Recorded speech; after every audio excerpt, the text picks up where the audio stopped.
O sino yung nagpasok ng 13 billion na yun at saan tinanggal yun?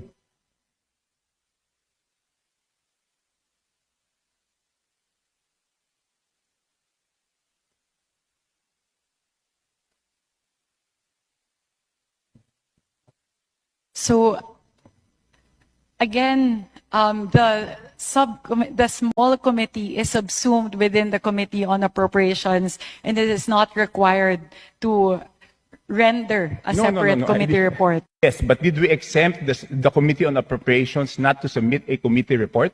No.